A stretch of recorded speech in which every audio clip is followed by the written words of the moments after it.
আসসালামু আলাইকুম বন্ধুরা, কেমন আছেন আপনারা সবাই?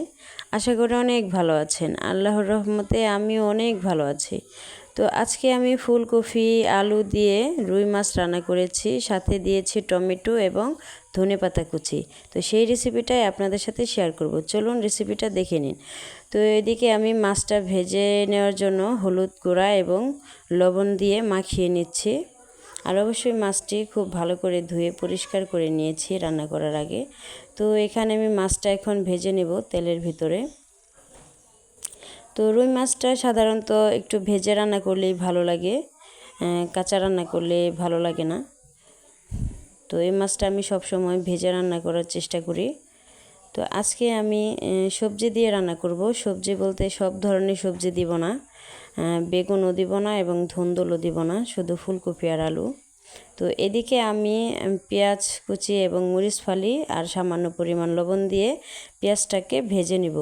তো পেঁয়াজটা ব্রাউন কালার হয়ে এসেছে। এখানে আমি আদা রসুন জিরা পেস্ট দিয়ে দিব। তো এখানে আমি 2 টেবিল চামচের মতো আদা রসুন পেস্ট দিয়ে দিলাম। তো এখন আমি এটাকে একটু তেলের ভিতরে ভেজে নিব। আর আদা রসুন জিরা পেস্টটা তেলের ভিতরে ভেজে নিলে ভালো হয়, কাঁচা গন্ধটা চলে যায়।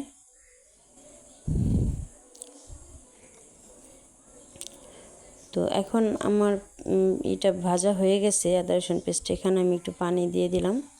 তো এখন আমি এখানে হলুদ মরিচ ধনিয়া গুঁড়া দিয়ে দিব।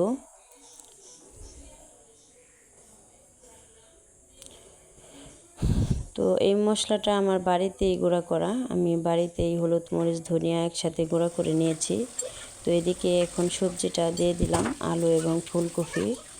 আর ফুলকপি একদম নতুন, এখন ফুলকপির তরকারি রান্না করলে খুবই ভালো লাগে খেতে। তো এখন আমি ফুলকপিটা ভালো করে নেড়ে চেড়ে কষিয়ে নেব।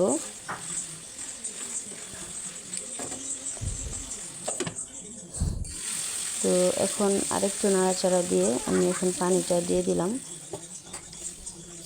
আর আমি ঝোলটা একটু কম রাখবো, এই জন্য আমি পানি কমই দিলাম। তো এখন আমার তরকারির পানিটা বলক উঠে গেছে। এখানে এখন মাছগুলি দিয়ে দিব। মাছগুলি দিয়ে দিয়েছি। এখন তরকারিটা একটু নাড়াচাড়া দিয়ে দিব।